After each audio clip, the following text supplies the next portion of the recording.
నమస్కారం. ఈరోజు మన విశ్లేషణకు స్వాగతం. సాధారణంగా మనిషి ఆయుష్షు మహా అయితే ఒక 100 ఏళ్లుంటుంది కదా. కానీ వేలు లక్షల సంవత్సరాల నుంచి మన మధ్యనే బ్రతుకుతూ తిరుగుతున్నవారున్నారంటే నమ్మడం కాస్త కష్టమే. అవును, వారి దేహాలకు అసలు చావు అనేదే లేదు. పురాణాలు వీరిని సప్త చిరంజీవులు అని పిలుస్తాయి. ఒక పురాణకాలం నుండి మరో పురాణకాలానికి సజీవంగా ఉంటూ వస్తున్న ఈ ఏడుగురి ఉనికి వెనుక ఉన్న పెద్ద రహస్యమేంటో మనమిప్పుడు తెలుసుకోబోతున్నాం. అయితే ఇక్కడ అసలు ప్రశ్న ఏంటంటే, వీళ్ళు ఎందుకు ఇంకా బ్రతికే ఉన్నారో? యుగాలు మారుతున్నా సరే ఈ ఏడుగురు అమరజీవులు బ్రహ్మాండం అంతమయ్యే వరకు ఎందుకుండిపోవాలి? వారు ఎవరికోసమైనా వేచిచూస్తున్నారా? దీని వెనుకున్న అసలు కథ, కారణం ఏమిటో ఇప్పుడు చూద్దాం.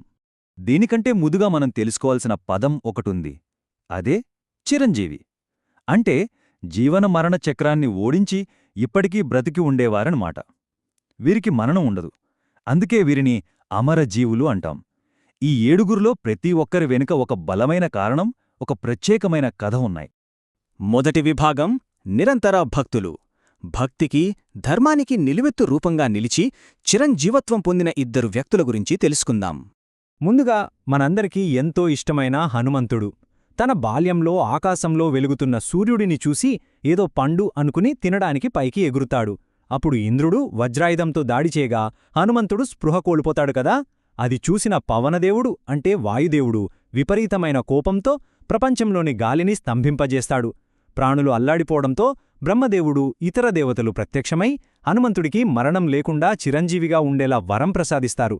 అయితే మరో కథనం కూడా ఉంది. రామాయణంలో సీతాదేవికి రాముడి సందేశం అందించి ఆమె బాధ తొలగించినప్పుడు ఈ బ్రహ్మాండం అంతమయ్యే వరకు చిరంజీవిగా ఉండిపొమ్మని ఆ తల్లి కూడా వరమిచ్చింది. ఇక విభీషణుడి వృత్తాంతమైతే చాలా ఆసక్తికరం.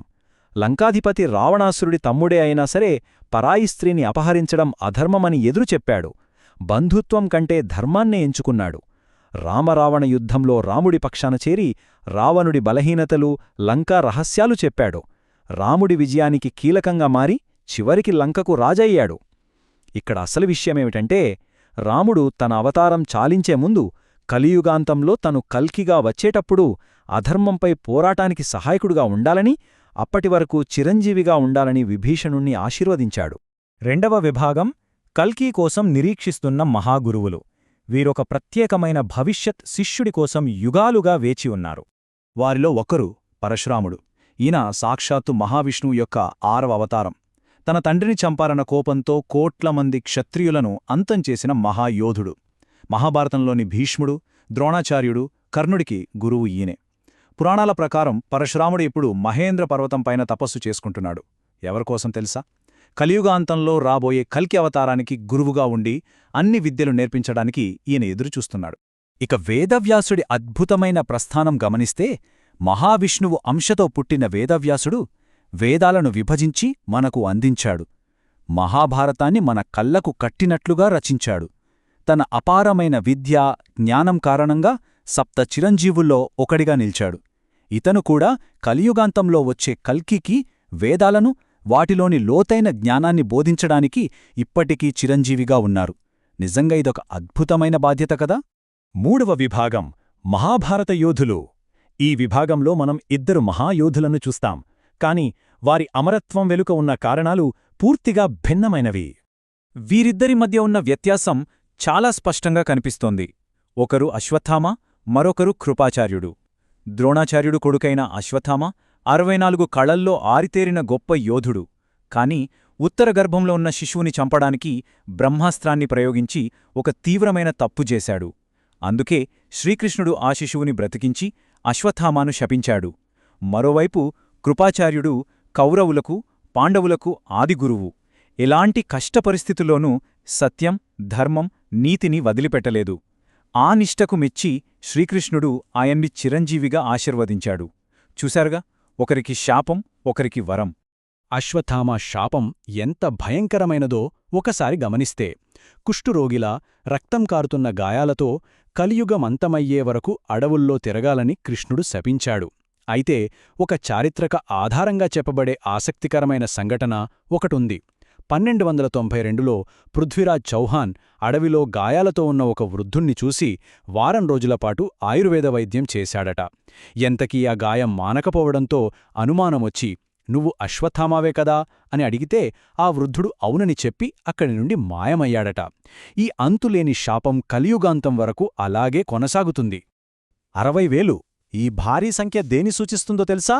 కృపాచార్యుడి అసమాన యుద్ధ నైపుణ్యాన్ని. ఆయన ఒకేసారి 60,000 మంది సైన్యంతో యుద్ధం చేయగల సామర్థ్యమున్న మహాయోధుడు. అంతటి పరాక్రమం ఉన్న నైతికతను ఏ కోశానా విడలేదు కాబట్టే ఆయనకు చిరంజీవత్వం దక్కింది. తదుపరి విభాగం దానగుణమున్న అసురరాజు. బలిచక్రవర్తి రాక్షసులకు రాజు అయినా విపరీతమైన దానగుణం, భక్తి ఆయనకొక దైవికమైన బహుమతిని అందించాయి. పురాణాల్లో నిలిచిపోయిన వామనావతార ఘట్టాన్ని ఒకసారి గుర్తుచేసుకుంటే, బలిచక్రవర్తి అశ్వమేధ యాగం చేస్తున్నప్పుడు విష్ణుమూర్తి వామనుడనే బ్రాహ్మణ రూపంలో వచ్చి కేవలం 3 అడుగుల నేల అడుగుతాడు. బలి ఒప్పుకోగానే వామనుడు త్రివిక్రమ రూపం దాల్చి ఒక అడుగుతో స్వర్గం, మరో అడుగుతో భూమిని ఆక్రమిస్తాడు.